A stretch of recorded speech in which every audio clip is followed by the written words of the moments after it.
Hello, everybody, and welcome back to another episode of Star Trekking with Nerdy Up North. I am one of your hosts, Captain Goodwill, and joining me on the good ship Nerdy, good ship None, the USS Nerdy, is Science Officer Synoiz. Hello.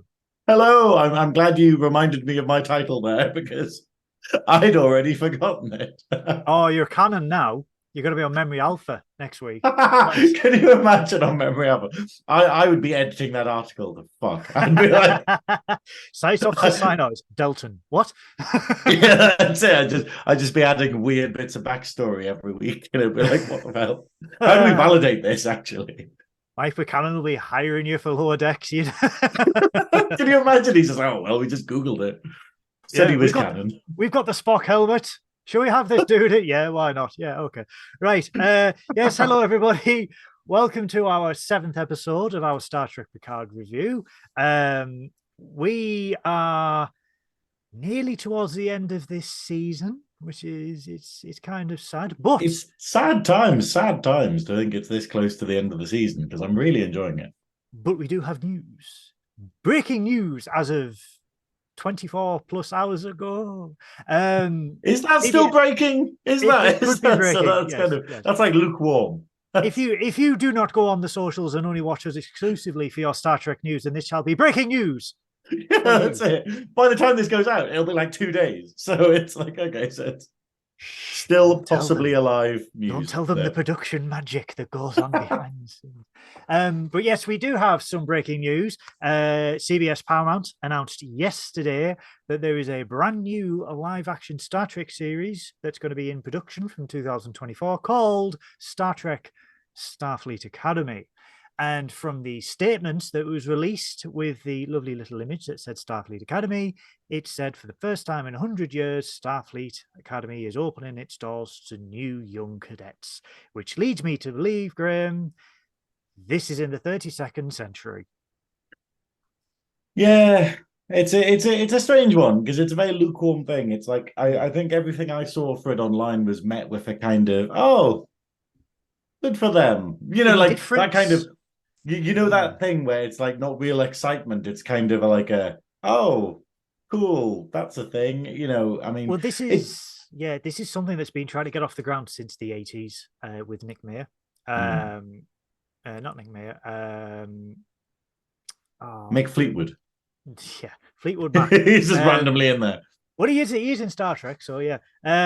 This has been trying to get off the ground since the 80s, and then Starfleet, the original series for Starfleet Academy, was then turned into the Undiscovered Country, and it's been sort of not in development hell, but just in story production hell. Yeah. And Alex Kurtzman has expressed his interest in doing this for quite a while. I think when it was announced, people thought, "Ooh, you know, next generation Starfleet Academy or original series," and I think the hint that it's the 32nd century, everyone's just going, yeah. I think this is the problem, though. It's like, I don't know who it's for. I don't know who is the audience for this, because the whole thing is obviously that means it's going to have a lot of ties to the to Discovery maybe, or these things, but you kind of end up being like, the Discovery fans are going to be like, yeah, but it's not Discovery, so why would we want it? And then all of the other fans who aren't a fan of the Kelvin timeline and stuff are going to be like, yeah, why isn't it set in like? Because obviously, if you were going to do a show about Star Trek Academy, you would do it where you have like Boothby and you'd have stuff like Red Squad. Like, I'd probably set it around the time period and have one of the major plots coming up, the whole Dominion war bit. The in DS9 where it's basically going, oh, okay, when they do the inside job effectively, where Red Squad are the ones who turn all the generators off and stuff. Spoilers if you haven't watched it, but it was 30 years ago, damn it. Yeah. That's probably when I do it, whereas this is going to be totally unique, and therefore it's kind of, there's no real grounding for it. And I think that's the problem. I think the problem is that we're getting all of these Trek things where you want it to be grounded, you want it to tie into the existing stuff, and then they're like, no, we're going to create new races, we're going to go down a whole new path, and you're like, No, it's like that's not what I want personally. I But you know, I think and obviously Alex Kurtzman is alarm bells straight away. I'm afraid. well, I mean, to play devil's advocate, Kurtzman has been involved in everything, but he sort of takes a step back when it comes to show running, which you can Mm. see by Terry Matalas and Picard has been very good, and same with Strange New Worlds. It's been very good. I Mm. think with Discovery ending next year, which a lot of people believe that they've delayed the premiere of season 5 so they can do some tying up and adding extra episodes to tie it up. I think this is going to be the spin-off of Discovery with Mary Wiseman as Tilly, Mm. heading up, being in Starfleet Academy. I I'm not I'm not mad about it. Like some people I've seen on the social medias, why are you mad about a show? If you don't like it, don't watch it. Simple as Yeah, that. Um, that's exactly it. The idea of like I say, I'm not mad about it. I'm just the kind of okay, you could have yeah, done a lot of other things, but I guess that's what you're doing. You know. I think the general desire at the moment is from most Trekkies is they are doing so well with the original series era and the next gen, well, or next gen era, Mm. that people are like, well, hey, why don't you do what you did in the 90s where you had DS9 and Voyager all and TNG more or less running at the same time, whereas this is a world that you're building. But I think that they're trying to stay away from that because of fatigue being felt by Star Wars at the moment, where Mm. you've had the Book of Boba Fett, the Mandalorian, Ahsoka Tano, Obi-Wan Kenobi to a lesser extent, where it's all like Mm. around the same time period, and people are finding it quite exhausting to say, oh, there's 16 different bloody stories about the same. What has happened in these years? Do you know what I mean? So I Yeah. think it's it's it's an idea. I think this has been going on for 30 years. People were expecting a time period that they know, but if they do it in the 32nd century, I'll give it a try. I'm more Mm. than happy to give it a try.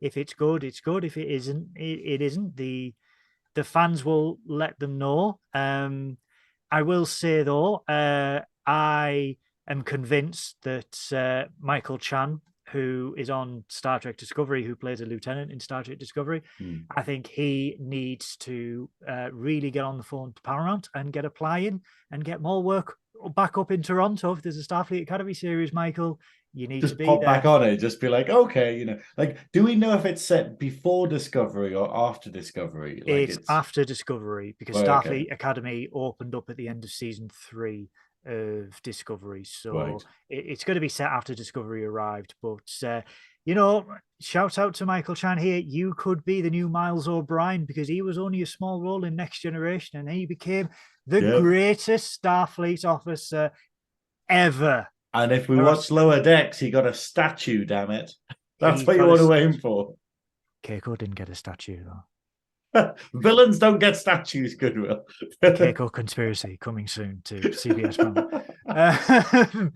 But no, moving swiftly on from that, though, we have received a fan question, Science Officer Synoiz. See, I don't know what this is. You've warned me. You're like, oh, we've had a fan question, and you've given it a lot of fanfare. And if it's like, what's your favorite color or something, I'm gonna be like, you have bigged this up too much. What is your favorite subspace frequency? No. The first fan question, long time listener, first time caller, Jake from that porky little cult called Nerdy Up North. I don't know who they are. I don't know who. Never heard of him. Never Never heard heard of of him. Never drink the punch, guys, if you ever come to our meetings. That's all I'm going to say. Wow. So we've got lovely Jake, aka Nerdy Jesus, aka the Bonkmaster 2000, has gone, quote unquote. Hey guys, first time caller, long time listener. He thinks it's Fraser. I'm listening. Right. There is a TikTok trend going around, Science Officer Synoiz, where the name Borg has Yeah. been taken over to stand for Blackout Rage Gallon, where the youth, that's YOOF, youth, as I call them, of today, are essentially making cocktails of booze by the gallon to drink and basically black out. So He says the name of these drinks have Borg-related puns to them. For example, one of them that he would have is Bill and Ted's Borgus Journey as a gallon of cocktail. Now, I have a question for you, Science Officer Synoiz. Right, okay. Your Borg gallon, what would you call it? And bear in mind, it has to be a pun. Ooh, I am really on the spot with this. I'm trying to think. Do you want me to tell you mine while you think? Yeah. Mine would be called the Borgias, named after the Spanish family during the Renaissance era. And it would just purely be a gallon of Spanish wine, because that would make me black the fuck out. So the Borgias.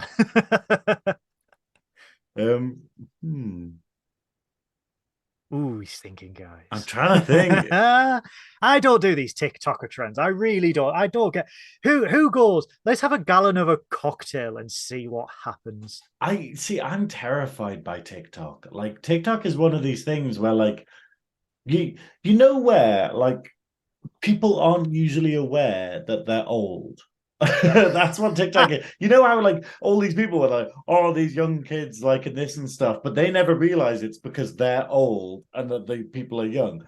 I'm just fully aware of it. I'm just fully aware that I'm just like going, yeah, I don't get this at all. Like, it's like, well, how is this? Like whenever I open it up or whatever to check messages, it'll just be like, yeah, no, it's literally just like someone mouthing a sound clip from a film, and that's it. And you're like, that's content, is it? Okay, well, the bar's pretty low now. Well, to jump on the bandwagon, an interesting one. Yeah, to jump on the bandwagon, like you said, what would your gallon of drink be to black you out? I'm trying to work it out. We can see if we can have a pun around it, because I've got a few swimming around in my head now. I can't think of anything. I'm trying to think of something around resistance is futile. Resistance is futile, but I can't think of any drinks that sound like that. I think fruitile would be one, but it's like, that's not good enough. What is it? For some reason, I've got spaghetti bordinaise, where it's just a Bloody Mary. It's just a gallon of blood. Goodwill. It's a gallon of Bloody Mary. Well, and you suck it through a celery stick. It just totally got me off guard. What is it? Ooh, spaghetti bordinaise. If you've got any Borg-related, God damn it, what is this TikTok? If you've got any blackout rage gallon puns that you can think of, guys, please put them in the chat below, because for the love of God, I spent a good few hours thinking of this one this morning when I was told it. So I really put the science officer on the spot here. You really have. I'm literally going to have a look for anything. Well, while you do that, shall we? I tell you what, we shall give you the episode to think. Yeah, give me time to think about this, and I'll come up with it. I'll be doing some Googling in the background. we should cheating. How do we shall get into this week's episode of Star Trek Picard, which is season 3, episode 7, Dominion. Ooh. Do you reckon that could be foreshadowing of anything particular? The fact that we already know it's the Dominion, maybe.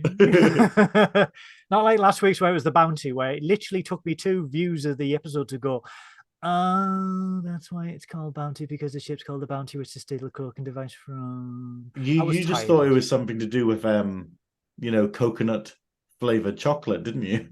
I was thinking Dog the Bounty Hunter.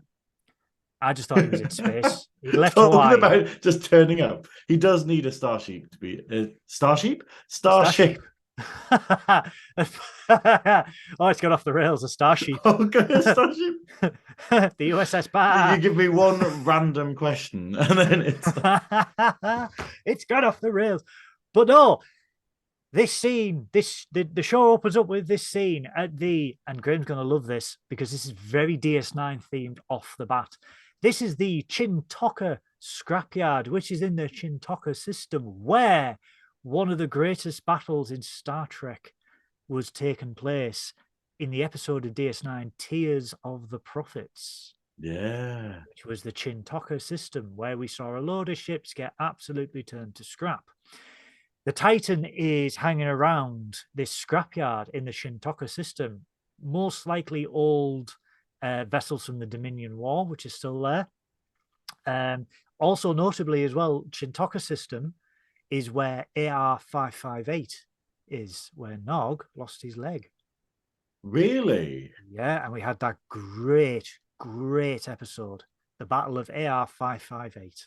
See, now that is one of those ones. Like I remember, what was it one of the documentaries where it was basically saying about how the actor who played Nog was getting all these messages from like war vets and stuff, just being like, "Whoa, okay," because obviously it was that episode, and then the follow-up one where he basically lives in the Hollow Suite with Oh, when he's in Vic's suite, Vic yeah, for a yeah, while. yeah. You know, these are really powerful episodes, man. Yeah, yeah. So the Titan is hiding in the wreckage of the old fleet at Shintoka, and my God, Graeme, who do we get straight off the bat? Yeah. Who is Seven talking to? None other than Captain Tuvok. Isn't it great to get a bit of stuff? Because I was like, oh, you know, so at least in this timeline or whatever, he is cured of his illness, kind of thing, and Yeah, he's kind of surviving because he was a bit of a big question mark after Voyager. he really was. Yeah, he because it was an alternate timeline where Tuvok had succumbed to an illness that was essentially driving him insane. So it's I'm glad to see this Tuvok thriving, hydrated, staying in his own lane, as the kids say. Hmm. Or is it Tuvok? Mm. Ooh. I think that's the thing. It's but I love how this scene sort of double bluffs it, where it's Yeah. obviously it's showing how clever the changelings are, because it has like, you know, them doing the check and then it's going, oh, actually we're not, you know, the voice check doesn't really pan out. And then Yeah. it's got Seven asking questions, but then Seven goes, oh, actually comfortable. But then she keeps going with it. Like she asks him a question about like Where shall beating we her meet? at Ackley and Seven. no, well, she asks him about beating her at what's the Calto. game they played? Boy, Calto, yeah, and whatnot. And he knows that, and she's like, "Oh, phew, it is him," kind of thing. But Yeah. then she asks another question later that totally, like, you know, reveals him, and it's like, I think this episode does a great thing of demonstrating how terrifying the changelings are, like just Mm. how compromised and how dangerous they are to Starfleet, you know, like, and yeah, just this idea that, you know, even someone who knows Tuvok that well could be fooled, you know, Yeah. like it's, Yeah. and I think that's wonderful because it kind of sets the stakes for the thing. Like, it really feels like someone watching this who hasn't seen DS9, who hasn't seen Voyager, can understand, oh, okay, this is a threat, you know, like the stakes are high in this series. Yeah. So, like you said, they do the double bluff because she mentions Calto and Tuvok says, you know, well, yeah, I could never beat you at Calto. And then she suggests a meeting at Ackley and Seven because she says, oh, well, that's where I got my neural net stabilized. And he agrees. So then she knows there's something wrong because she immediately claps back and says, Vulcans wouldn't go to Ackley and Seven because of the coal and hour protests. Mm. And my friend would know that my neural net was stabilized on Voyager by a mind meld by my friend. And then that's when it's released. And then the best bit of this is where you just see him smile. And Yeah. every Trekkie goes, oh, you know something's wrong when a Vulcan is smiling. It's also the idea of, like, you know, the fact that a changeling is like, oh, you've got me, but we've got you. You know, it's like, Yeah, yeah. So he immediately he tries to trace and tries to trace, and they want to know where Tuvok is and where Riker is, and basically they say, well, when we are done with them, they're gonna wish, they're gonna be welcome of death. And then we get that very chilling shapeshift into a sort of corpseified Riker, yeah, and I was like, oh damn. And the connection is lost, and the Forge like basically says we're going to have to accept it. We are on our own because these changelings, they're everywhere. yeah. They are everywhere. And I like that demonstrates that they have, like, you know, it's not just Tuvok that they've spoken to. They've obviously Mm. tried a lot of people, and they're still going, oh, you know, like we're totally on our own. That is terrifying. That is that is absolutely terrifying to realize that, an entire fleet is compromised and that there is nowhere to turn to. That must be a terrifying thought. But then we get to the next scene after the opening credits where we get a little bit of exposition to basically say that Worf and Raffi are looking for Riker, so they're off. So it establishes that Worf and Raffi, sorry, won't be in the episode because they are looking for Riker. And then we get an observation lounge briefing between Geordi, Beverly, and Picard, going on about what can they do to exploit any potential weaknesses that these new mutated changelings have. And we get into very quickly. We get into an ethical conundrum.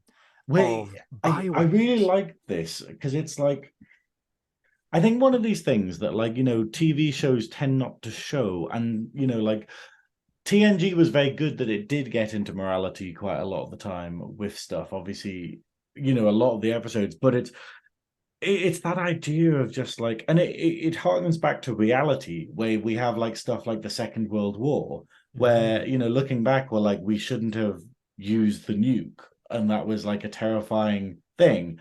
But then you're like, yes, but it wouldn't have ended otherwise. And it's the same with I was talking to someone the other day about like DS9 and about how it's all about tough decisions. Like, it's the fact of like Sisko is classed as like, he's kind of classed as like the bad guy captain because he makes the hard decisions. But it's this whole thing of going, they are literally in the middle of a war.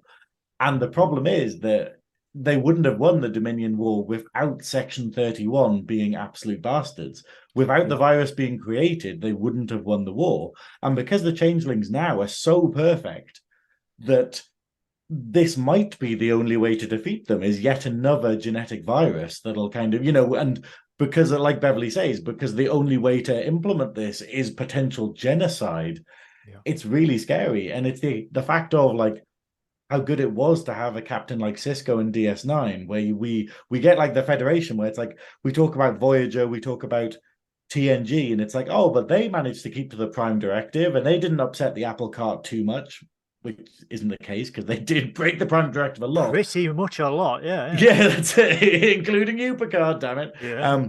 But this idea of like they were in this cushy little zone where they were like, yeah, you're not at war, you don't need to have big decisions, like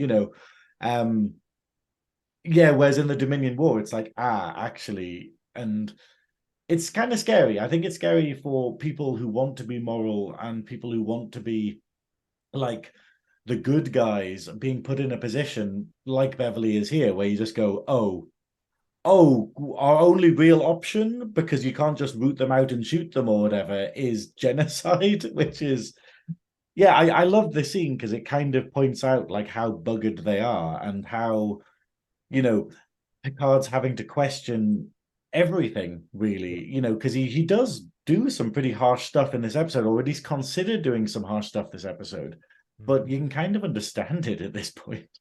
It's a case of the two biggest threats that the Federation had faced in this period, obviously the Borg and the Dominion. Both of them, and let's be honest, one of them that did it twice was bioweapons, or one bioweapon and a virus, two viruses. Yeah. So the Borg, they had the ability to launch a virus in TNG, but they took the high ground when they did that. But then Voyager also transmitted a virus through the Borg, which destabilized them. And then obviously in DS9, Section 31 came up with the virus. Yeah. And it's sort of like, in war, there are no good and bad guys. Nothing is black and white. Everything is grey. And this is what Deep Space Nine did really well to paint, that there are no good and bad guys in war. It is all very murky. People do bad things on both sides. And it painted Starfleet in a more authentic way to basically say, yeah, millions of people are dying. And if you want millions more, if you don't want millions more to die, we have to do this really shitty thing to put a stop to it now. This is what they did in the Second World War when they dropped the bomb. If we don't do this shitty thing now, millions more will die going forward. We need to be the bad guy to end this. And that's a scary thing. It's like the episode with the what are they called? I want to call them mutants, and that's really offensive. But The augments. Pardon? The augments. Is that what In they're called? DS9, the genetically, Yeah, the I cold know that augments, they're but the same as Khan, but it's this idea of I can't remember what they're actually called, but they're genetically modified people, and obviously they kind of go like, "Hey, we should really surrender because that'll save more lives," and you're like, "Oh, that is a big decision, but it's also not what we want," you know. And it's like, but technically, what they do is like kind of similar. They don't surrender; they just create a virus that will kill a lot of changelings potentially, but will win the war, and. I think it's good because you know that guy was saying on the other day about like how there's a channel on YouTube and I find myself disagreeing with nearly everything they say about everything. I won't mention it here, but I was just like, oh, okay, I really dislike this. And they were saying very much like, oh, everyone's really bad in DS9 and stuff, and they shouldn't be celebrated as heroes and things like this. And you're like going, but they got the job done in that horrendous way of basically they did save the galaxy effectively, and I think there's a lot of people in the world who haven't been put in positions where they have to make bad decisions where they think that there always is a perfect thing. And I'm like, if you watch TNG, you'll know exactly that there's unwinnable scenarios because it's a whole plot of an episode, But let's not, and why Troy's not a captain. But let's not forget as well, if you were in that universe, they would not consider themselves to be heroes. Yeah, you couldn't go up to say Kira and say you are a hero, you saved it, because she won't see herself as a hero. She would just see herself as someone who was in a position and had a job to do to stop the slaughter, to stop the war. They won't see themselves as saviors or heroes. They had a job to do and they went and done it. Well, that's it. We have it where there's episodes where people are trying to praise her for her work in the resistance, and she's like, no. No, I don't feel like a hero at all. And it's the same as in the end of in the Pale Moonlight, where Cisco is very much like, he's saying, oh, I can live with it. And you can tell that he can't. You can tell that it's this thing, this thing that's going to haunt him forever. The same as Picard being Locutus, where it's like, you can cope with it eventually, but it's never going to be, that's never going to heal, but it needed to be done. But whatever they like I said, so they discuss the bioweapon, and Picard's basically saying, whatever they're planning to do, it involves Frontier Day. And as an admiral, he is part of the maneuvers of the fleet. But in order to be part of the maneuvers of the fleet, there needs to be genetic level authentication in order to be part of the fleet.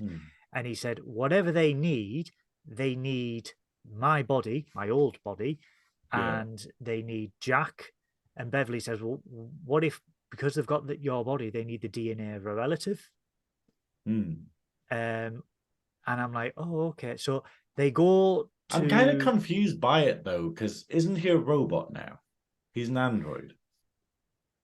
His old body that they stole from Daystrom. Yeah. No, but I mean, like, if they were like, hey, he's an admiral, so for the parade, he needs genetic validation, surely the people doing it would be like, oh, yeah, he's a robot now. So we probably should skip that step. Or like, because they made a big fuss in the last episode about, oh, Data's biological now. And I'm like, is Picard biological? I don't think he is. I think he's pretty much an android, but with his own mind. So I'm a bit like, I don't get it. I was really confused by this because I was just like, surely they'd be like, okay, well, we'll check his circuits or something against... That's potentially a plot hole then, yeah.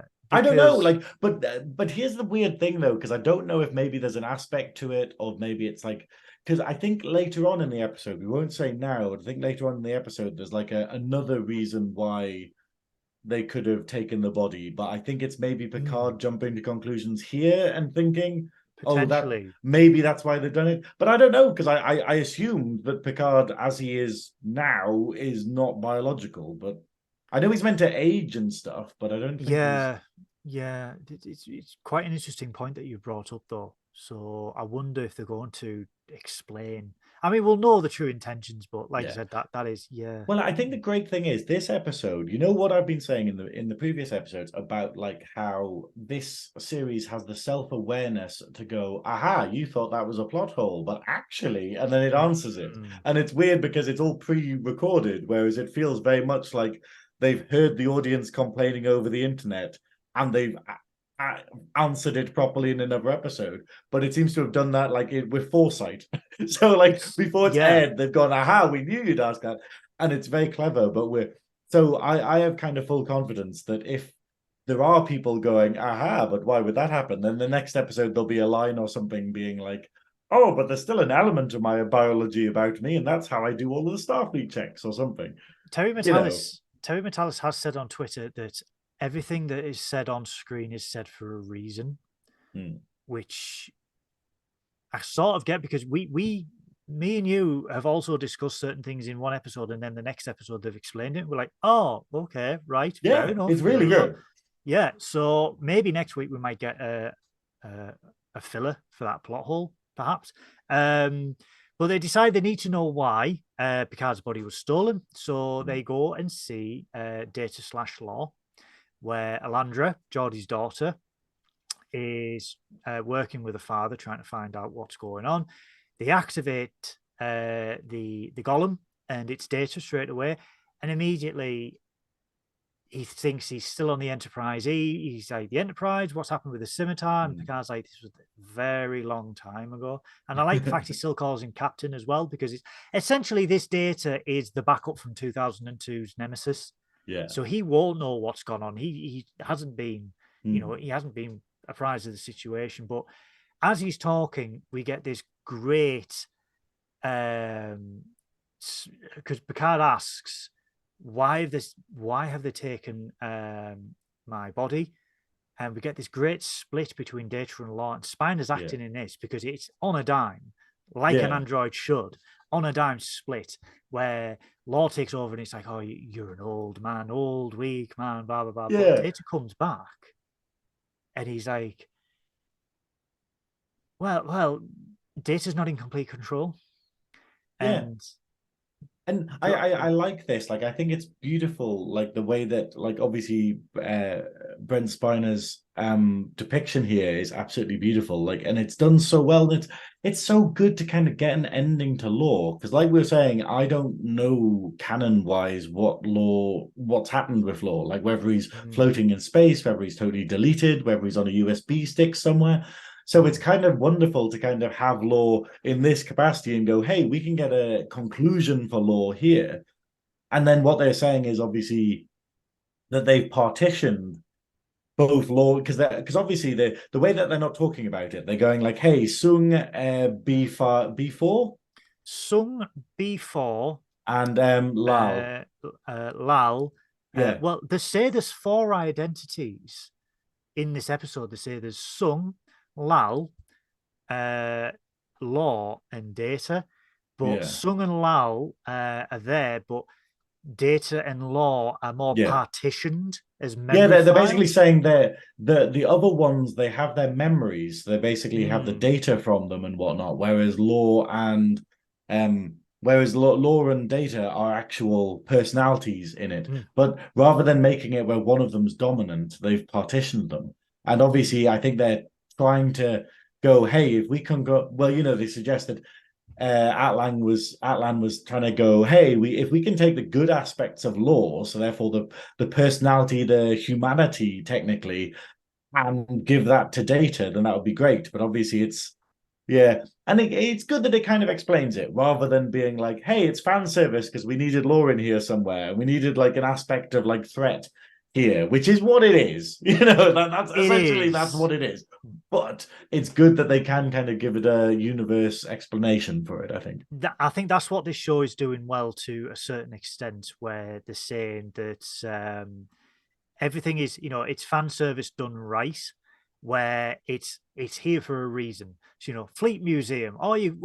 Geordie is Commodore of the Fleet Museum, so of course you're going to see the Enterprise A, the Bird of Prey, blah, blah, blah, blah, blah.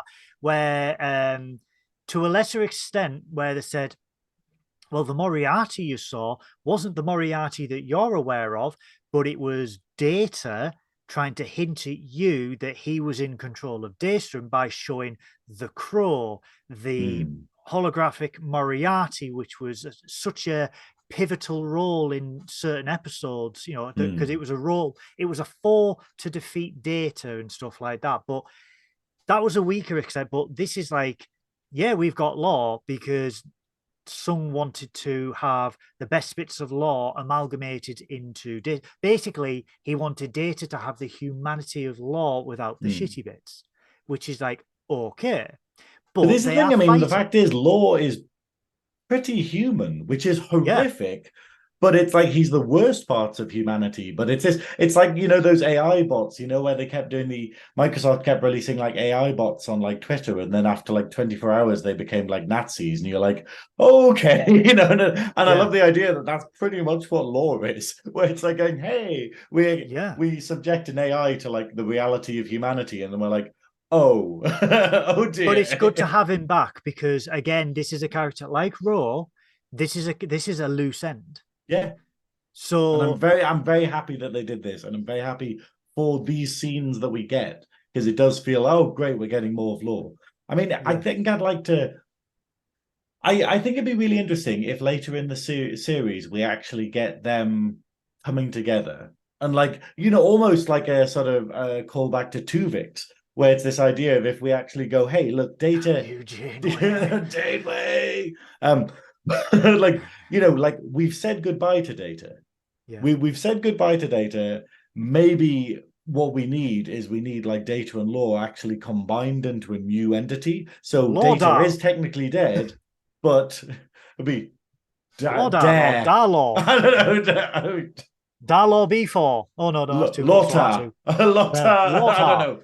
No, I think it's this idea. It would need to be clever because obviously you've got Law, which is basically the sort of story, and then you've got Data, which is like the facts. So it'd probably need to be another word in that kind of thing. You know how it is, like because obviously Law is basically non-factual but sort of relevant, and then Oh dear. But yeah, so they say, so they ask, so Data takes back control of the body, and Picard asks, why did the Changelings want Picard's body?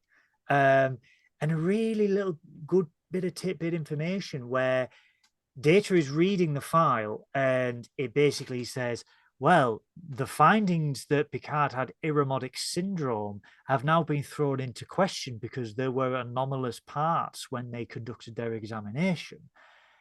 And you're like, oh, dip, did he really have Irumodic syndrome? What was going on? I mean, I don't want to be rude here, but going back to my Beverly is a shit doctor theory, imagine if all of it was just misdiagnosed. And it was literally just her being like, sorry, I was looking on Etsy for candles and got distracted. Oh yeah, it looks like Irumodic syndrome. But wow, I'm telling you that candle is at Daystrom. It will be, Jesus Christ. That's going to be the next thing that comes back. Sexy candle ghost. I love how when I was writing notes for this, I actually wrote down aromatic syndrome, and I was like, what? Aromatic, which is kind of candle related, really. Potpourri related diseases, guys. That's what nearly killed Picard. I'd love it though if we were like, if Picard's just like, hang on, are you telling me I didn't have aromatic syndrome? So I didn't need a fucking android fucking body, But what did he die of then? Well, this is obviously what it's going to tie into. I think it's the idea of maybe there was like a Borg stuff still going on in his system. Because I'm kind of thinking that you might be on the right track with your theory about like that the reason why they need Picard's body is for Borg aspects, or what's happened with Jack might be for Borg aspects. But it is a scary concept to go like, oh wait, were we totally wrong about that? Like the aromatic, the syndrome he's got that I can't say, the aromatic syndrome. Aromatic syndrome, death by potpourri, guys, death by potpourri. But as they're about to get the answer to that, Law takes over, and it becomes too much because they can see that Law and Data are fighting, so they decide to shut off the Sung unit. And Picard asks Geordi, can't we just kill off Law? Or can't we just, remove Law? And basically they are that integrated within each other that if they kill one, they're going to kill the other. So they don't want to do the risk. So Geordie decides that they're going to do more research. And then we go back to the Shrike, where we see Vadic's superiors, the hand goo superiors. Now, I have to say that this was really good because, well, we kind of saw two things. A, the subtitles were working this time, which was great. Where you know how last time I was saying that I didn't get any subtitles on Amazon Prime for the Changelings, so I didn't have a clue what they were saying. In this one, we had subtitles, so we got to hear what they were chittering away at and whatnot. But I thought it was really good where they're talking to the boss effectively, and the boss says one thing that makes you go, "Oh, they're not a changeling." Like, so the changelings aren't the big bad in this. Because the boss refers to Vadic as you and your kind, not our kind. Or could it be that they see Vadic and her kind as a lesser species? Oh, like because of what we find out later. Like potentially. I mean, I like your theory. I do like your theory because I'm convinced that that's Zordon from Power Rangers. It's evil Zordon, everyone. I like your theory that it could be a high species, but in the same aspect, would the changelings as a whole be controlled by another species when for thousands of years they have been the dominant species of the Gamma Quadrant? But bear in mind, though, that when we start this, the changelings are on the back foot. Like since the actual, because you've got to think that like after the Dominion War, like as we've seen in the previous episodes, Starfleet has measures. Like they check every ship, they check everything, they have blood tests everywhere, they have phase sweeps. So it's this idea of going, actually, after the Dominion War, it's probably a nightmare to live as a changeling. Like they probably don't have, and we can only assume that obviously that maybe the Dominion got dismantled. Like maybe there are no more Jem'Hadar. Like maybe they just stopped breeding them, kind of thing. Maybe the Vorta have gone off and done their own thing in the Gamma Quadrant. Like this crazy thing where we just go, maybe the changelings are desperate and on the back foot, and they could have turned to another power in order to get their revenge. Or it could be that Vadic is like, because they're an out what do you call it, like a splinter group effectively, an outlier, that they don't have access to what the Dominion does, and therefore they have sided with another power.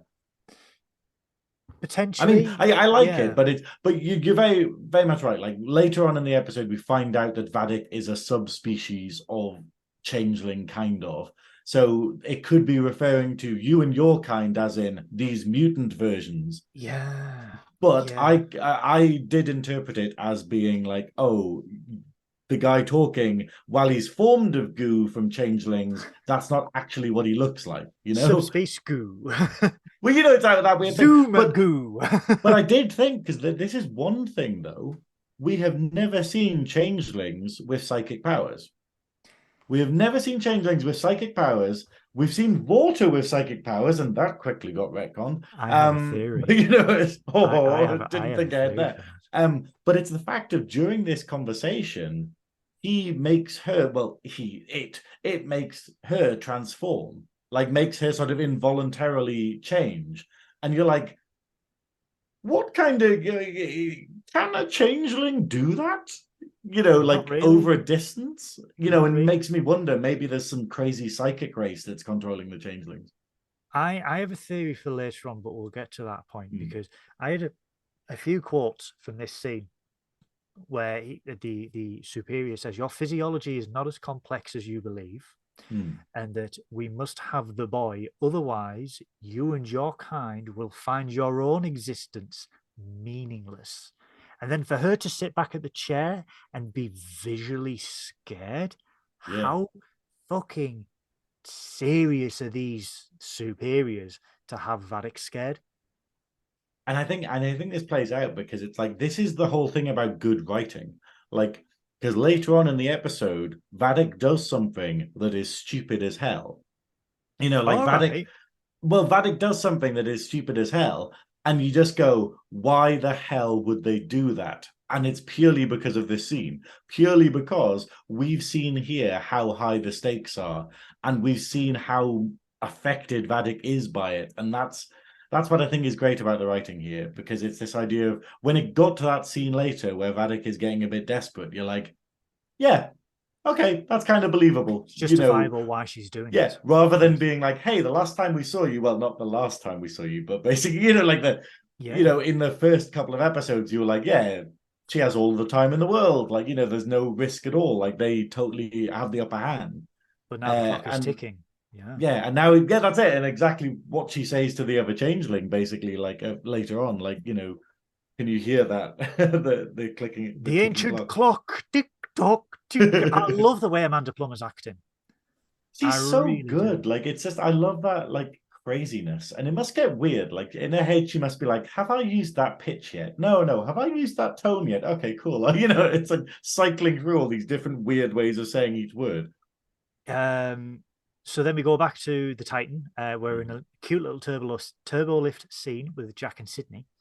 And Jack is trying to chat up Sydney, saying, hey, have you got a quarters yet? Because I've got this sweet little suite on deck 5. It's not about the size of the quarters, it's how you use them. Yes. So then suddenly, out of nowhere, he can hear thoughts. Well, but before this, we hear her in a monologue. And obviously, I think that's him hearing it. Yeah. But is this the first inner monologue we've ever had in Star Trek? No, people have read minds before in Star Trek. No, but that's it. It's like, because I didn't think that this was reading minds. I thought it was genuinely like an inner monologue that she was having, and I was like, oh, this is weird. This is like something you get in a teen drama, not like Star Trek. But I guess, to be fair, if we explain it as, oh well, it's actually him hearing this rather than it being her, Yeah, it sort of came out. It sort of came out of the blue for me. But then obviously she's like, oh, if it's going to be subtle, just touch his hand. So he just immediately starts touching her hand. And then she gets a little bit freaked out about it. And then we see the red vines again. And then his eyes start glowing red. And this is what I want to talk about. Because we have seen red eyes before, Science Officer Synoiz. Do you want to know who had red eyes and who made others glow with red eyes? Was it Neelix? The Par-Wraiths. No. The Par-Wraiths. Because they inhabited Jake Sisko, and what did they have? Red eyes. When they inhabited Golden Cat, they gave him red eyes. Could it be? No. Could it be? To be fair, be? though, maybe that's it. Maybe the fucking big bad of the series are the Par-Wraiths, and they're the ones controlling Vadik. They're the ones controlling. That would be very interesting. Hear me out. So obviously the Dominion is in the Gamma Quadrant, and the only way they get to the Alpha Quadrant is through the wormhole. We do have the wormhole inhabitants who have a good side and they have a dark side. Sisko is with the good side. The Par-Wraiths were locked away in an orb, and they were released in the fire pits of somewhere in Bajor. The name escapes me. But they're literally just called the fire caverns. Yeah. I don't think they have an actual province name it gives it. Was the orb sealed at the end? I can't remember. Kind of, because obviously what's the book called? The book is called the Costamogen, which sounds like, I don't know, that sounds like a coffee or something. Like I'll have a white Costa. Costa, if you were listening, a Star Trek themed beverages, please. I would like a Ractagino right now. It sounds like it should be a drag queen. We need a Star Trek related drag queen called Costamogen. Costamogen. Oh wow.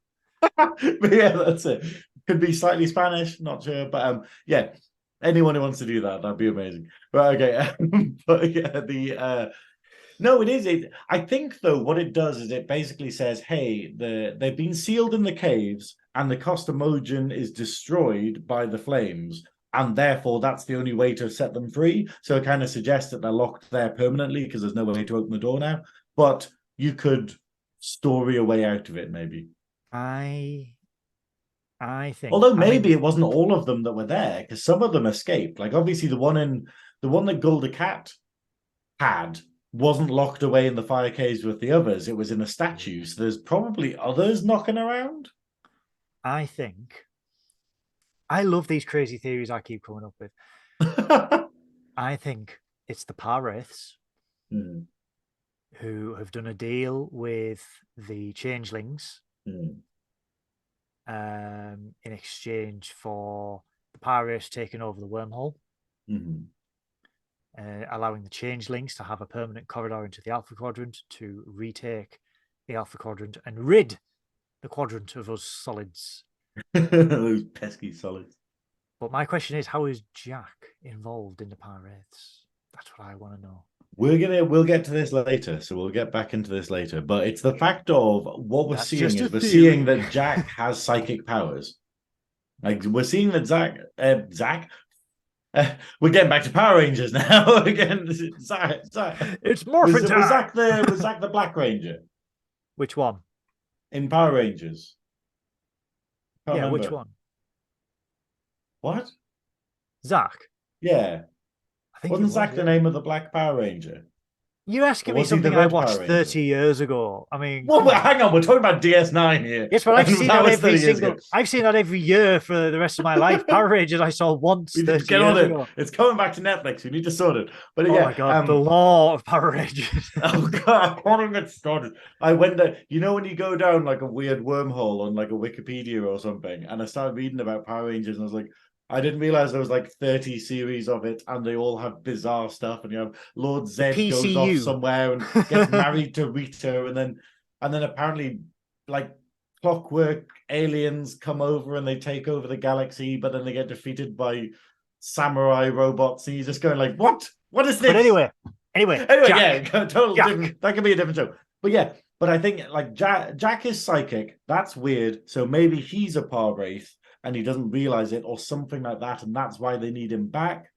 But yeah, I it's very interesting. But yeah, and also it's the idea. I'm kind of glad that this scene happened and the scenes that happened later happen, because it gives credence to them having a intimacy.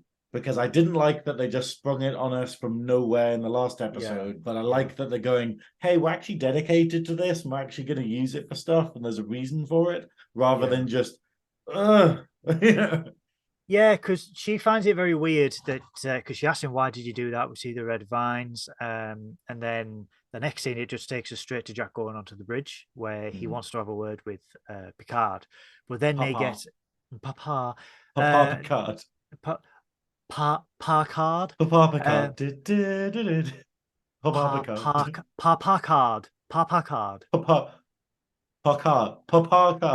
Okay, let's continue. Anyway, things.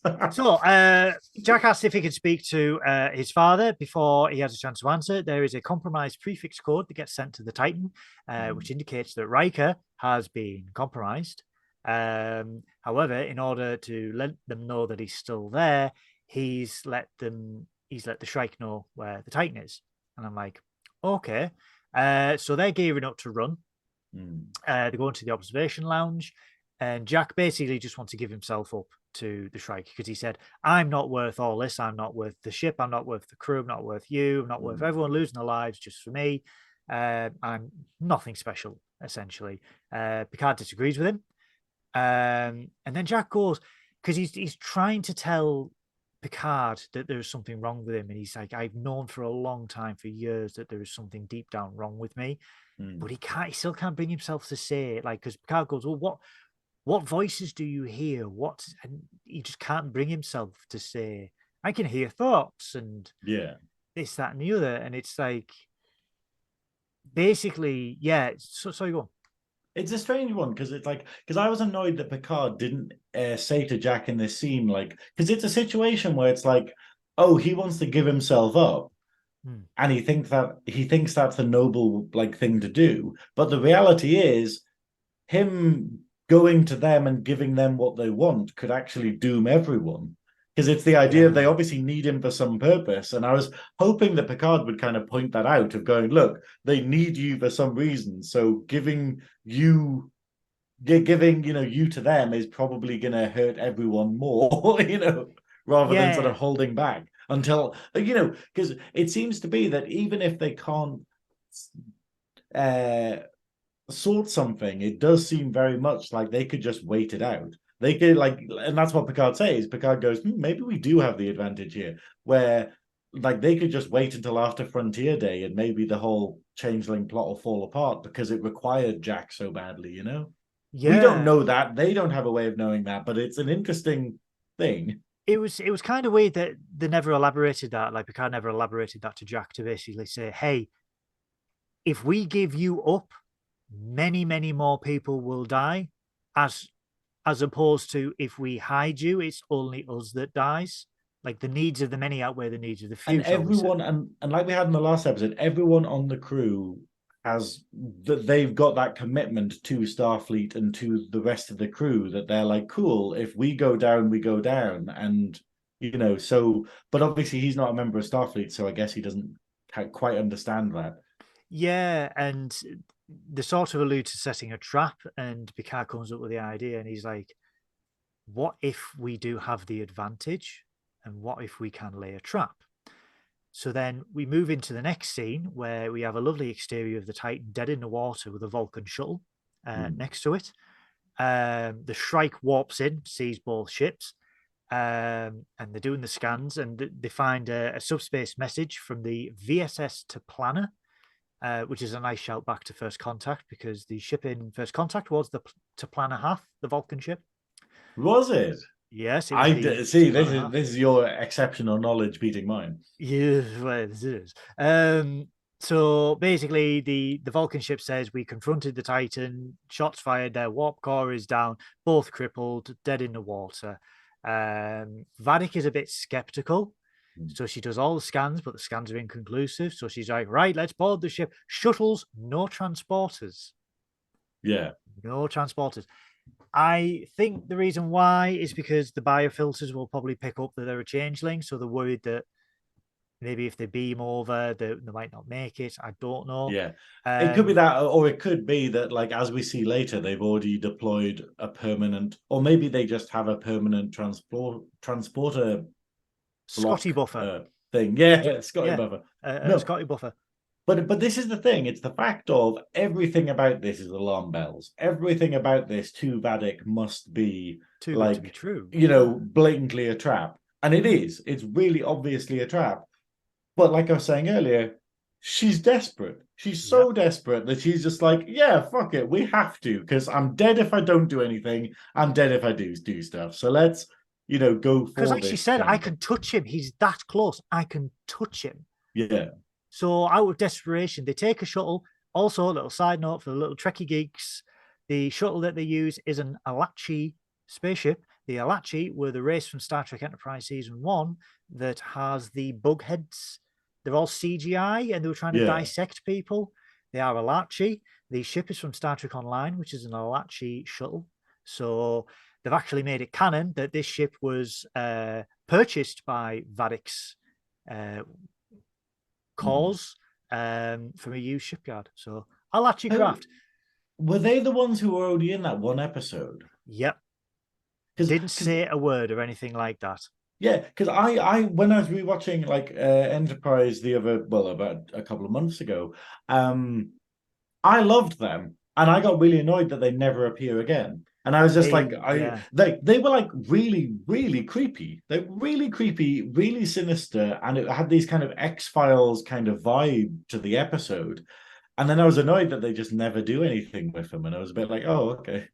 They did But elaborate on them on Star Trek Online. Obviously, Star Trek Online is beta canon, as they say, where it's not like really stuff, but the potential canon, potential potential canon. canon. Yeah, yeah. So they elaborated on the Alarchis, and it's they really fleshed them out in the last couple of years to basically say, hey, these are actually native to the mycelial network from Star Trek Discovery that phased into Really? our that phased into our reality.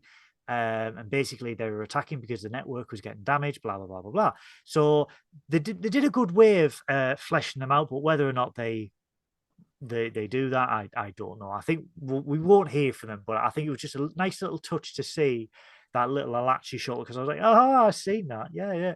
That's crazy. I would never have picked up on that.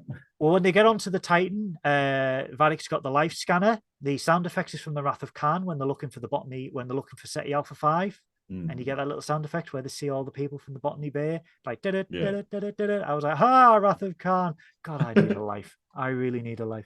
But they're on the Titan. They see that there's multiple life signs, and Jack comes. I mean, balls on Jack for just going straight up to Vadic and say they're all dead, and she's like, no, they're not. I see. This is the thing, though. I thought he was going to be a hollow projection. I thought he was going to be a hollow projection, but then I like the idea that he's just kind of sussed. Oh, they're not going to shoot me, so I have a bit of freedom, I think. But yeah, that's awesome. Yeah, that's absolutely awesome. But she's like, oh, hello, my boy. I expected you to be taller. And then, but she's the reverence in which she's speaking about him, like he's some sort of son, like he's some sort of family as well. But this is the thing: it's the idea of if he is a fucking god, if he is a Par Wraith or something, then you're like going, oh, okay, actually, yeah, there should be a level of reverence there. I mean, there should be. We saw the worshippers they got in like DS9 in that one episode with all the nutters. But that's the thing, like, because she keeps going, I want to take you to a better place. And he's like, where? And she's like, oh, it'd be so much better if I showed you. Nunthorpe. Hey, nothing wrong with Nunthorpe. But that's it. Obviously, Vadic doesn't think so. Nunthorpe, I mean, crap traffic. They've got 2 Weatherspoons, I've heard. Hey, my God. That's going to play a havoc with the footballers. But anyway, yeah, so basically, he says you have to catch me first. It goes on the run, and it all ends up they're laying traps for the crew. They are trying to capture the crew. So him and Sydney are running, shooting, running, lay the force fields. Jack runs through sick bay, catches Vadic in the sick bay one. And then the big bastard, the big goo, as we'll call him. The big goo. The big goo. Comes into sick bay, so Jack does a runner again, and it ends up where Sydney and Jack are trapped in a corridor in between 2 force fields, which are also holding 2 changelings. And you're like, okay, a little bit of a Mexican standoff going on here. So as they're doing that, Geordie goes, right, hold on, we'll beam you out. And that's when they find out that, some naughty little android may be trying to take over all of our systems here. Yeah. And he's like, why can't we transport her? Why can't we transport her? And yeah, it's oh dear, it's Law. Law shuts the door. This is why you should always unplug your network cables whenever So if you suspect a virus, guys, they've left him plugged in, and then this happens. It's a nightmare. If you suspect a virus, guys, always disconnect your hard cables. Exactly. This is your Trek Tech advice of the week. Trek Tech advice of the week. Trek Tech advice. I'm going to get some sound effects doing this. I'm going to get Adam. I'm going to get Adam to just not play guitar, just sing. Just Trek Tech advice of the week. I'll get Adam to do anything, frankly. But oh my! Ooh, hey, first oh my! Hey, oh my! Oh my!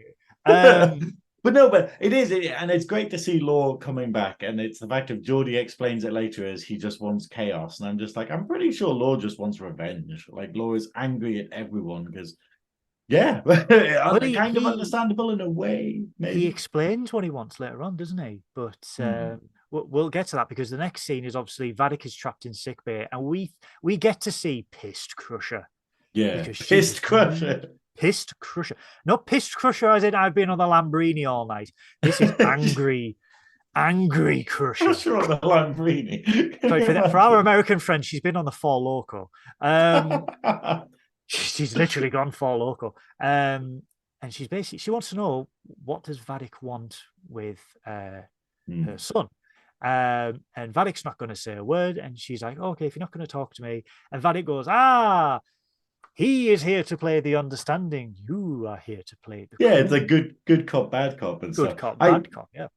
See, I quite like this. I quite like the Beverly is being threatening here, that Dr. Crusher is being threatening, because to be fair, after everything that's happened, we've kind of forgotten where we started, which is basically that she's been on the run for months, years, we don't Months, know, having her life been made absolute hell. And now she's face to face with this bastard who's been the person doing it. At least in her mind, kind of thing. So it is quite interesting. It's a shame that it didn't go further with it, but I think it's very clear that you can't threaten Vatic, because they've got nothing to lose, and B, I think they know they've got the upper hand in a way. Well, they don't, because it's law that does it, and that's a kind of, is it a Deus Ex Machina? I don't know. But either way, yeah, Picard and Crusher think they do have the upper hand, because they're like, we know why you want Jack. We know that you want to make a near perfect double of me. And then Vatic says, and Vadic's expression doesn't say no, is the thing. No, but Vatic is very ambivalent in the expressions, which plays into her wheelhouse really well. But she also says a very interesting quote to Beverly, where Beverly's like, "What do you want, my my son," basically, and then Vatic just says to her, "He was never really for you either." Well, this is the thing, and this is what makes me think, like, obviously I want to still hold with my mirror universe thing, even though it's becoming clear it's probably not the case. But okay, hear me out, and I know people are going to be watching this being like, why does Synoiz hate Beverly so much? Synoiz theory of the ring. Theory of the ring. No, it's but yeah, maybe okay. Beverly is such a shit doctor that she doesn't actually know how pregnancy works. Like, so maybe, like, they just had like a changeling stork fly in with a baby in like a bag. And he's just like, "You've given birth, it's Picard's son." And she's just like, "This must be where babies come from." So she blows out a candle for the night. So are we saying that Jean-Luc, during their little date post-Nemesis, used a changeling prophylactic that didn't work? Possibly. It could be anything. But I'm thinking, I just want that scene of a changeling stork flying in, carrying a baby, and Beverly being like, "This is where babies come from." But she's like, oh, so also you've got aromatic syndrome as well, and it's, well, Beverly had aromatic syndrome with a candle, didn't she? Oh, yes, she did. Yes, she did. She could have got a wick from Asda, but no. Hashtag candle slag.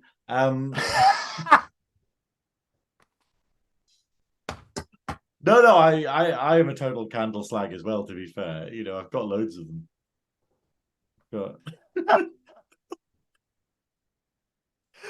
Hashtag candle slag.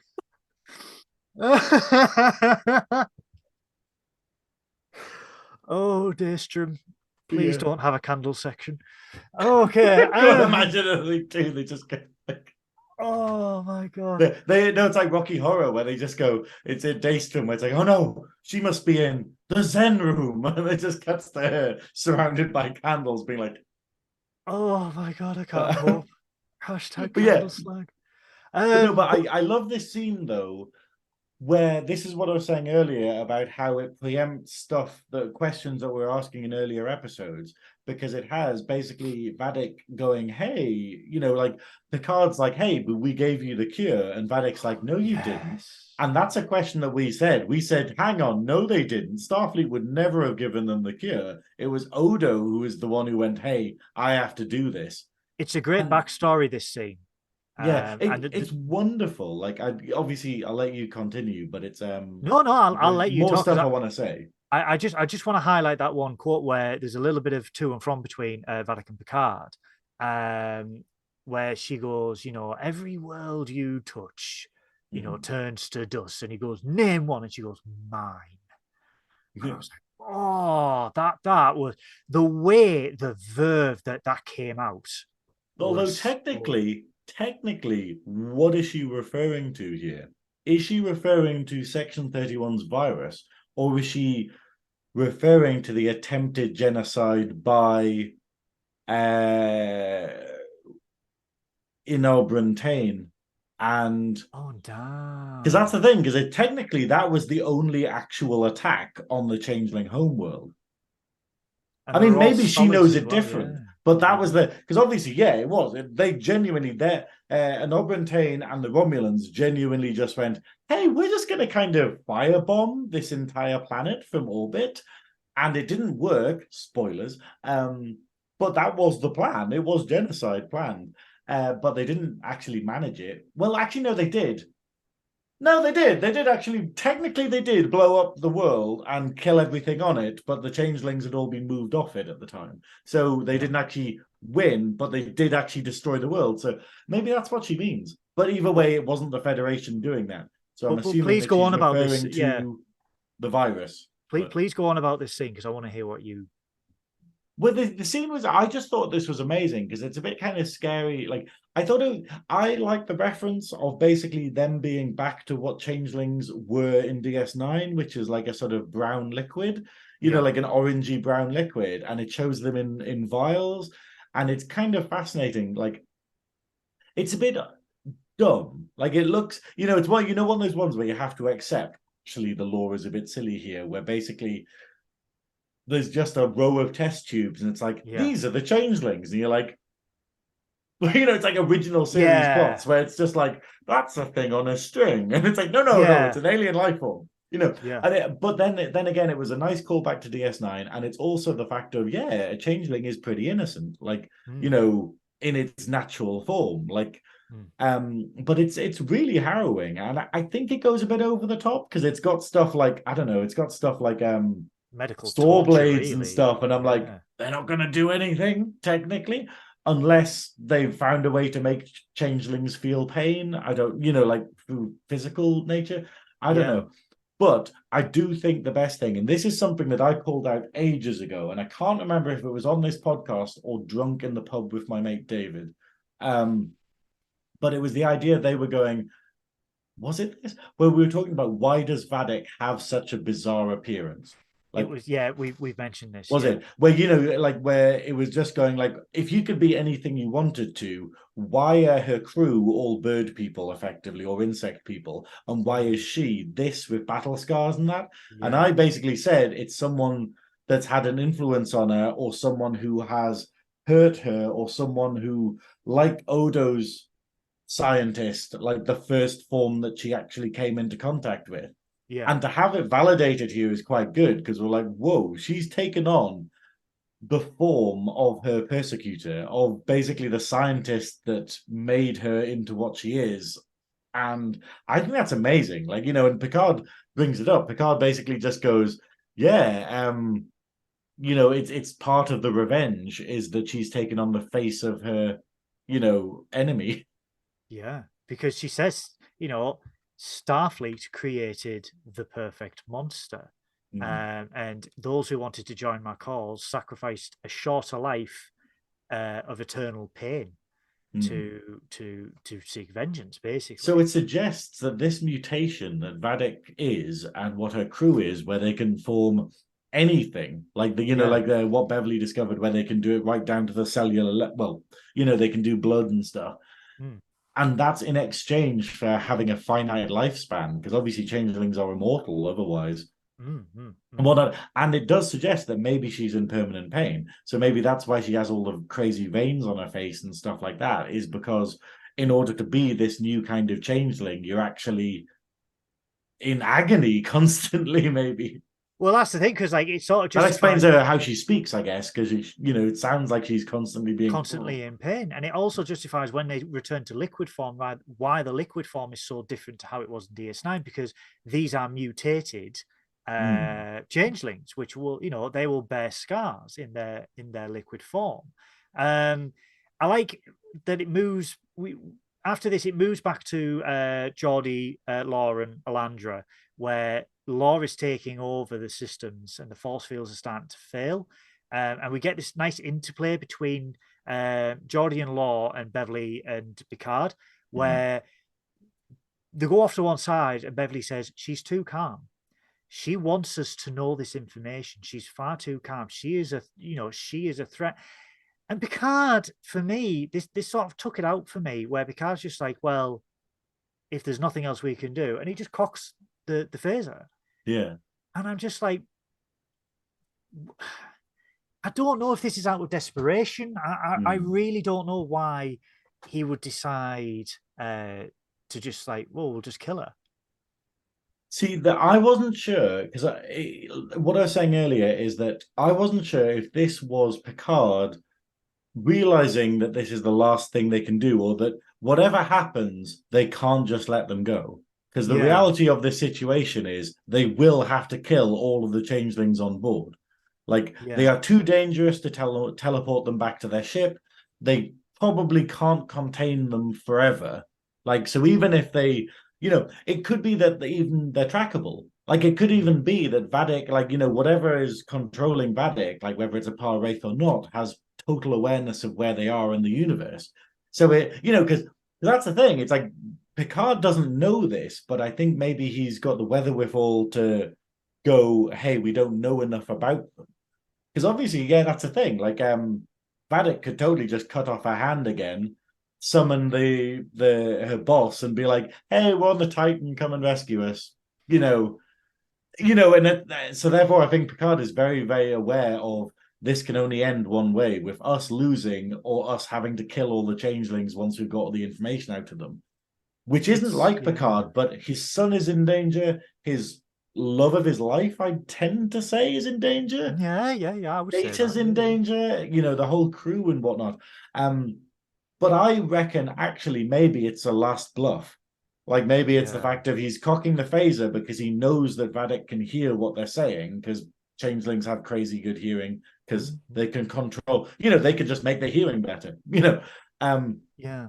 So it's this idea of maybe it's a bad cop. So he's doing it and he's intending to put the force field down and threaten Vadik, but not intending to go ahead with it. But I'd fully understand and kind of be okay with it if he was planning to kill her, because I don't know what I'd do in that situation. Because they do go on about the ethics of it, and even Beverly says that She's been considering genocide, just to say, in an earlier scene.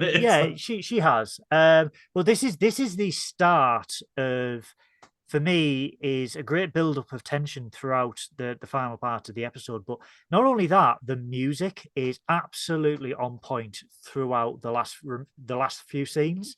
Because between this, we've also got, like I said, Geordi and Law, and Geordi's trying to fight Law to keep the shields in place, the force fields in place, because obviously Sydney and Jack are both under threat because they've got two big goo bastards on either side of them.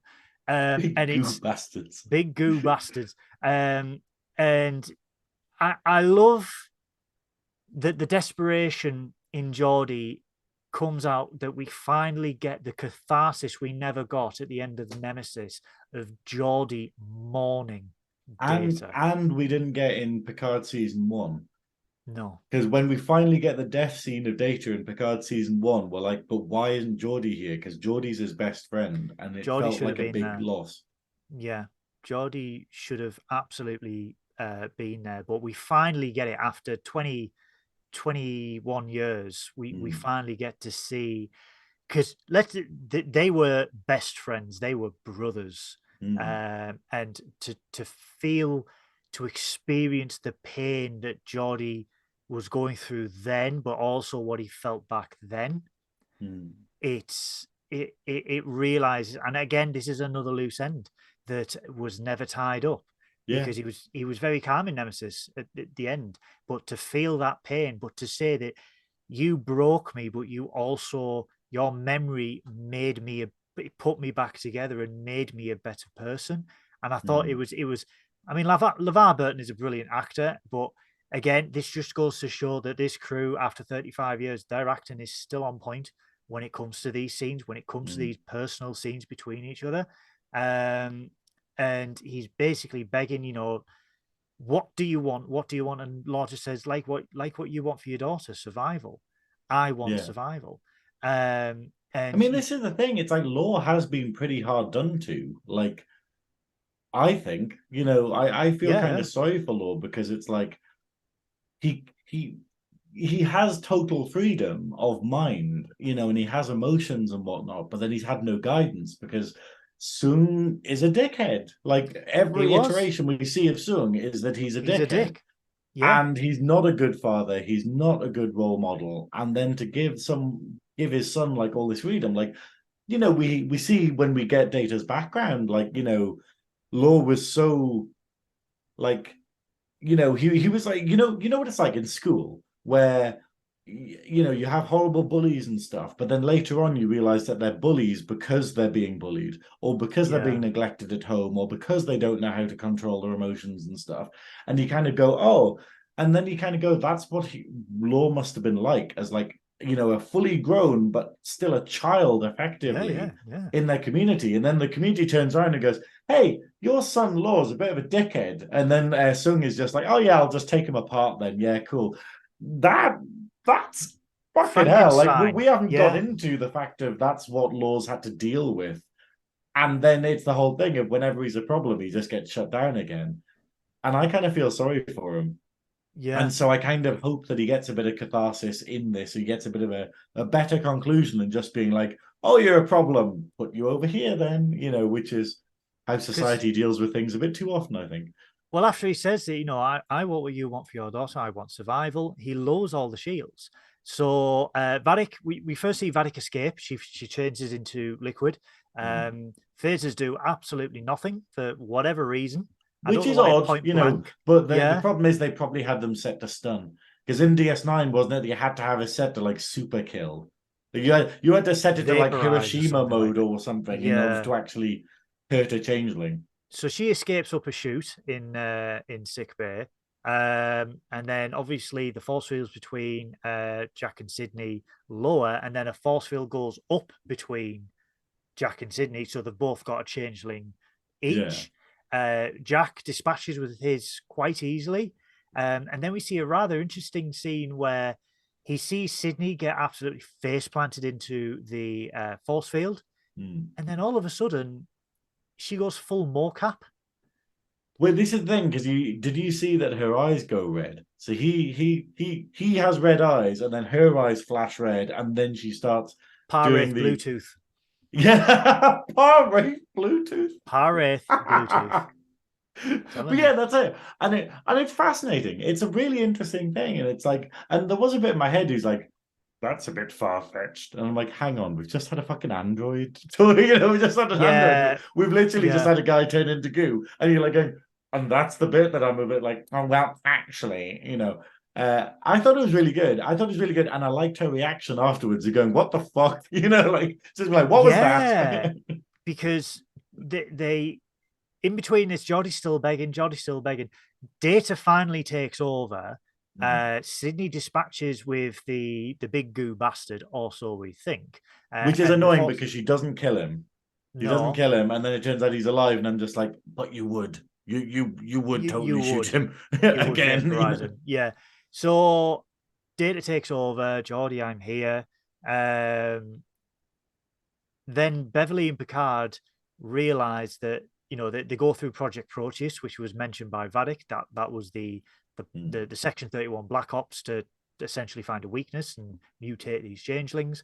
That all of them used Thelonium 847.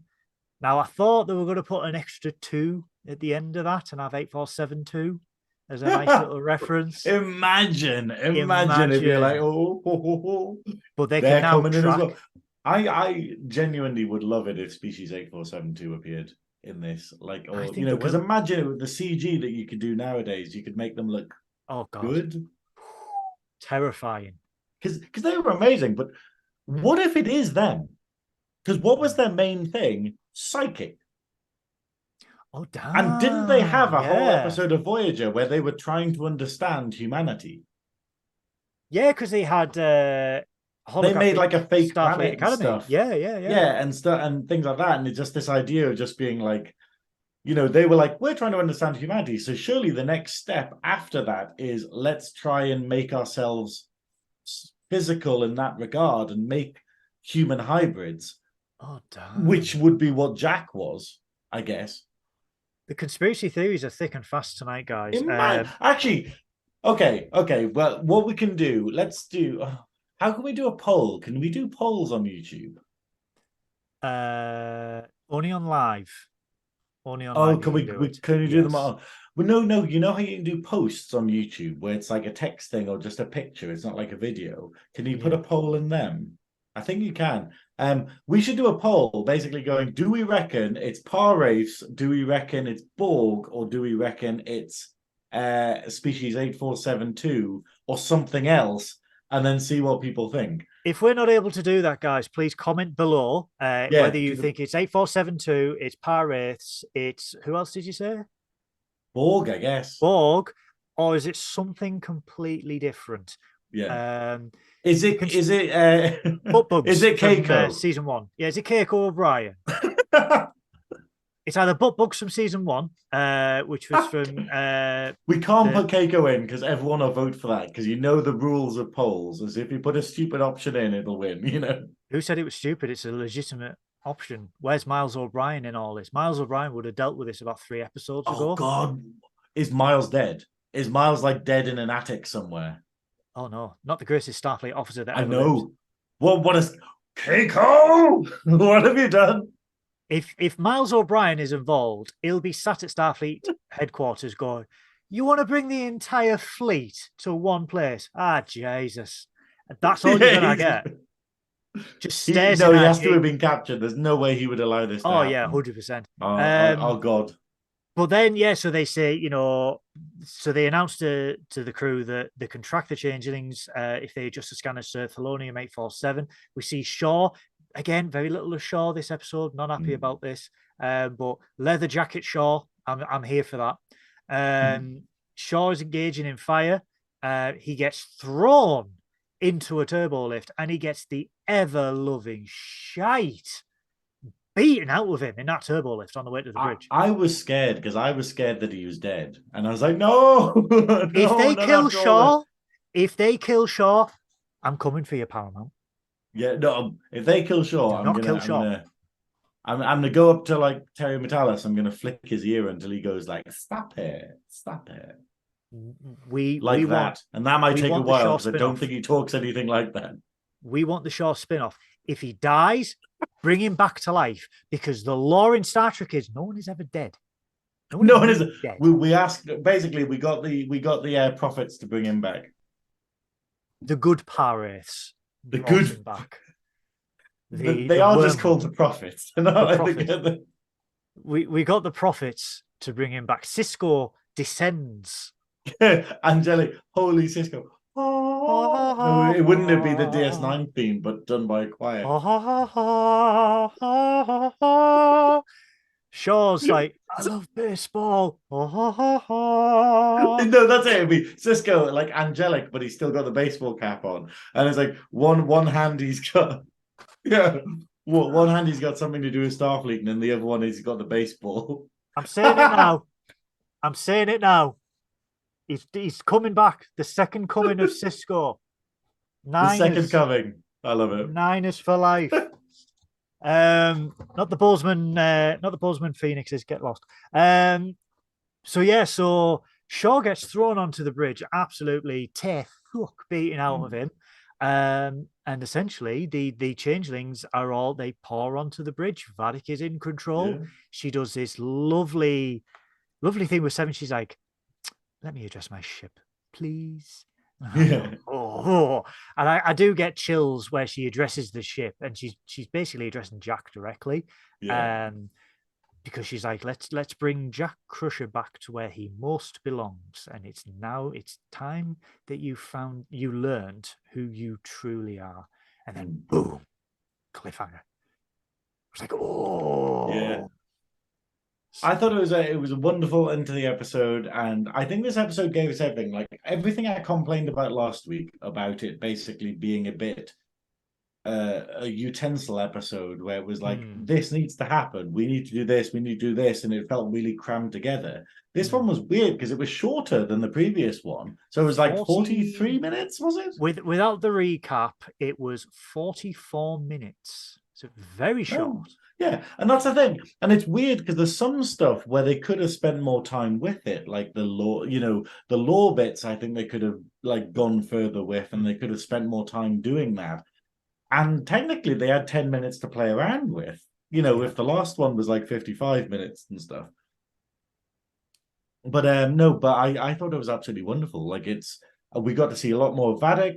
Every character pretty much had something to do aside from Shaw, but they did get some good lines, I think. Well, did they? I think They overall got us talk at the beginning, and I was like, yeah, sure. But we got background on the changelings. We got a lot of lore. We got to see the big bad again. We got to, I don't know, we got to see stuff like we got interesting things, which is the fact of like, would we say that Vadic's crew aren't upgraded changelings because they vaporized when they were killed? Because that's the thing, because obviously the one that we had previously didn't die when they were killed. They just retained their human form. So you wonder if maybe Vadic's crew aren't, like upgraded changelings. I think, or maybe it's just a mistake, I think with the language that you hear on the Shrike, I think some of them are Breen. Really? Because of the certain language that they speak, I think it could be Breen. Again, might be wrong. I'm just throwing it out there. What happened to the chunky helmets? Well, things change in 30 years. But I think it would be nice to get some kind of closure on the Breen, because are they explained in Star Trek Online? Not really. No, they're still an enemy in Star Trek Online. Absolute mystery. Like it's really strange. We have like Discovery being like, here's another new alien race, and you're like, could you just tell us what the fucking Breen are? Tell us about the Denobulans or something like that. Have one episode where they're doing slavery, and then the next episode they're like, hey, we're at war with the Federation, and we're actually dangerous as fuck, and then they're immediately not, and you're like, this is a very quick arc you've had, They would have. I mean, if this is a sect of the Changelings, the founders, they would have still found enemies sympathetic, allies sympathetic to their cause, and the Breen they were in it for themselves because of the territory that they could gain, and I think when the Breen were involved, they were, like you said, dangerous as fuck, because these dudes rocked up to San Francisco and made a great big fecking hole where Starfleet Academy used to be. Yeah. So you're like, oh, damn, like these have come out of nowhere. Obviously, they were part of the war, but then they were never explained away. So if there are some Breen in this, I wouldn't be surprised. And that's why we're getting that two language type thing. I'm not sure. I don't know how I feel about it, because I don't think, because like you're saying, the Breen's motivation was power and territory. Mm-hmm. That doesn't seem to be the plan here.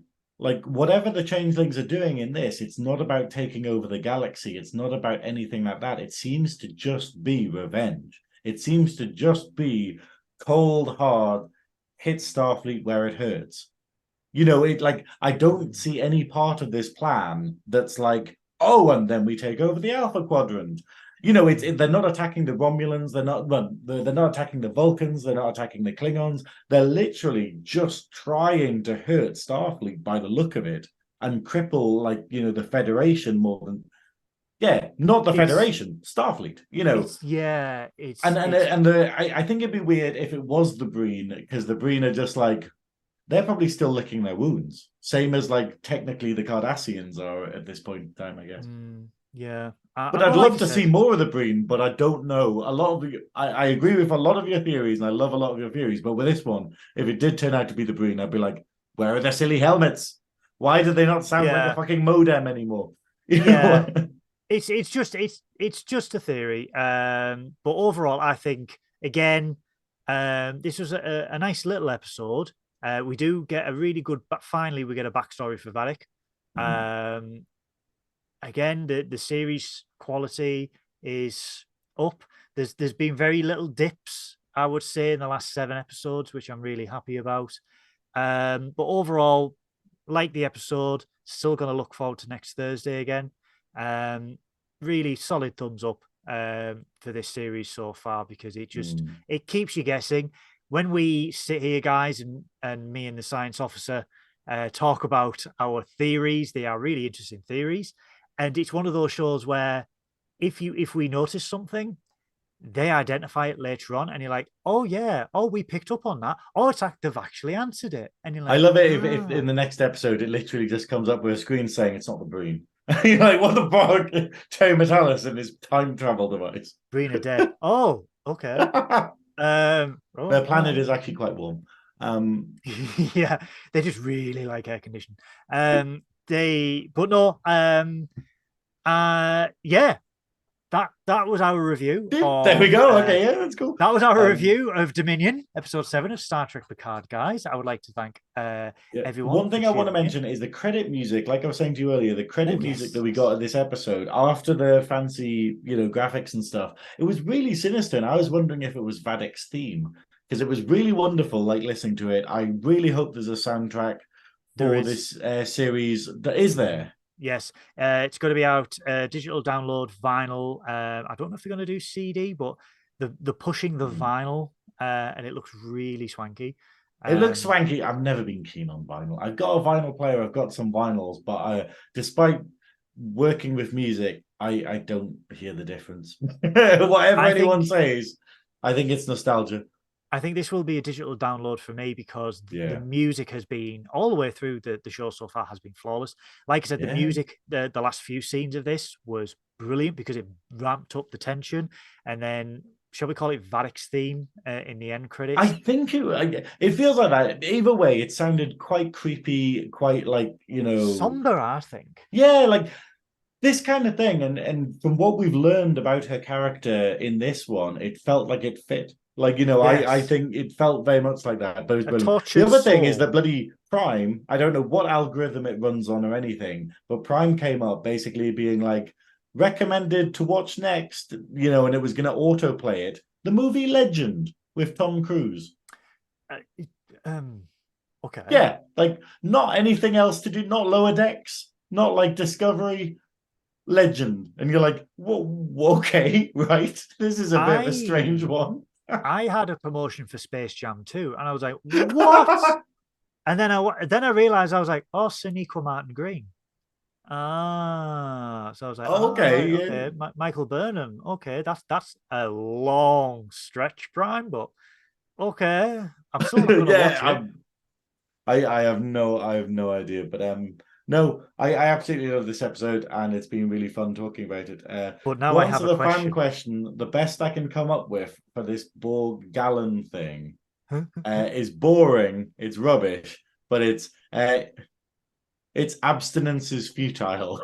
Oh, abstinence is futile. Oh my god.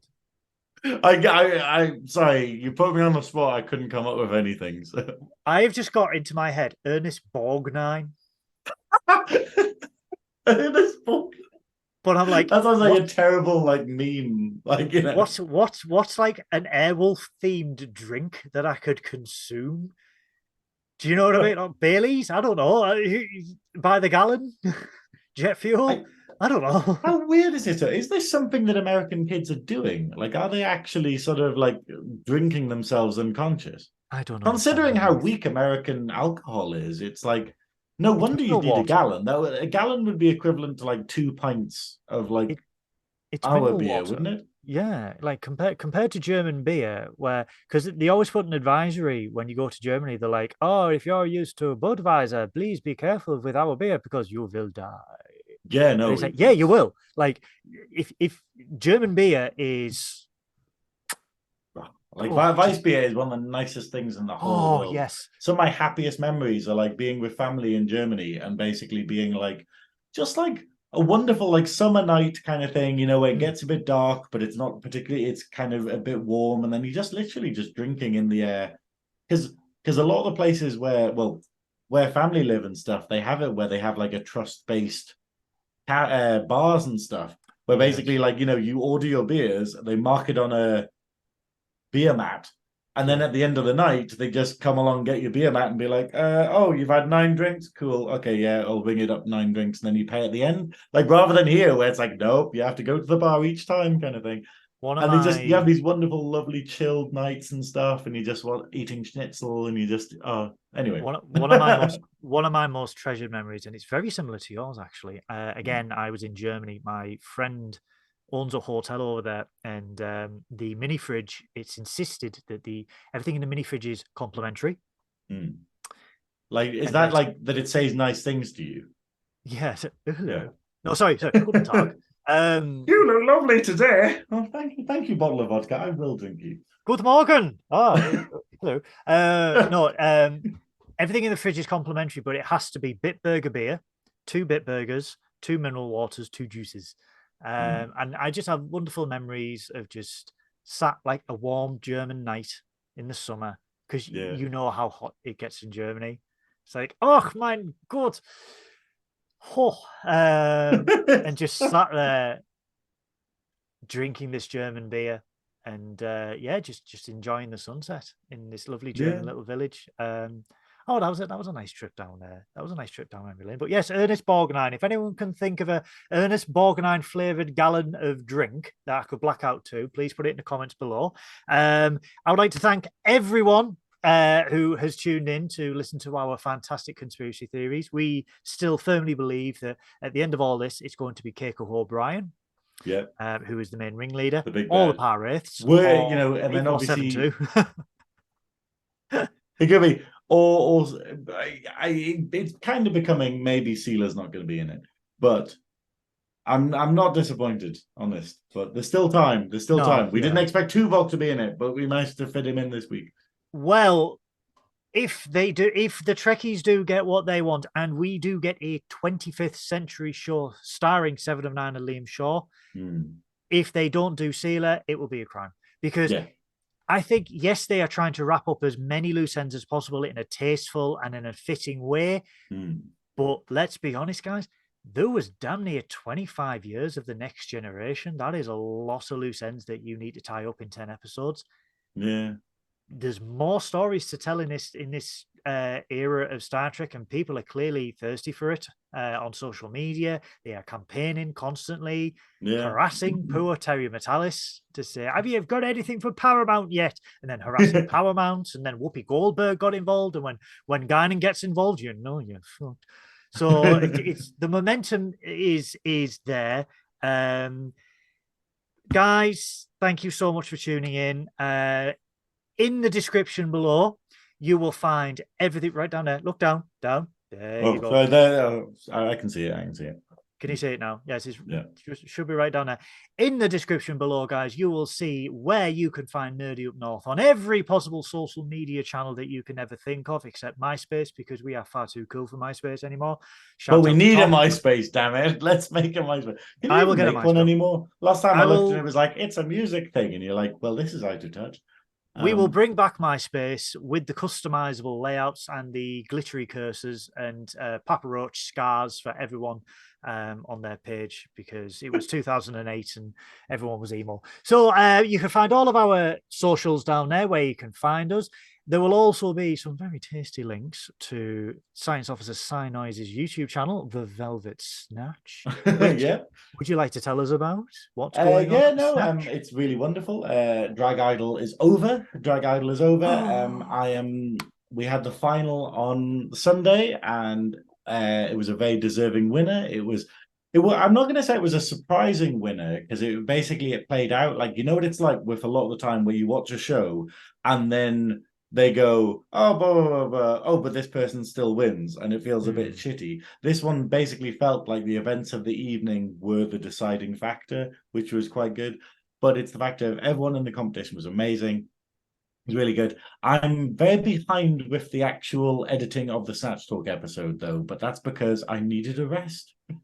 Plain and simple. That everyone I could have been doing it this week, because I got ill again. I got really tired and ill after the crazy weekend I had, and then so basically when I had to do the actual studio filming bits of me and drag and stuff, I was like death warmed up, but we pushed through it. So now but now, because there's no deadline, it doesn't have to be out for a certain date, I'm taking my time with it, and I'm having a much more enjoyable experience. So and then after that, gigs, we've got the Girl Global podcast that I am one of the founding members of. That is GURLglobal.com, and that's basically an LGBT plus podcast And we'll be doing a couple of episodes of that. We've got a couple of guests lined up and whatnot coming There will soon. be a We've link got below for that covering. one as well, guys. Cool, yeah, we need that. And then Don't forget Twitch. and then my website, thevelvetsnatch.com, and then my Twitch, which is twitch.com/Synoiz, which is SYNOIZ. Yeah. It's below. It's down They're all there. Okay, just ignore everything I'm saying. Just look at the fucking links. Please give him all the likes, all the follows, all the subs, like, comment, subscribe on all of his videos. He is absolutely hilarious on his videos. Some quite racy jokes. Oh my. It's my babies, my little egg brethren. He's got many eggs in his face. Better than having balls in your face. Moving on, you could also find. Moving on.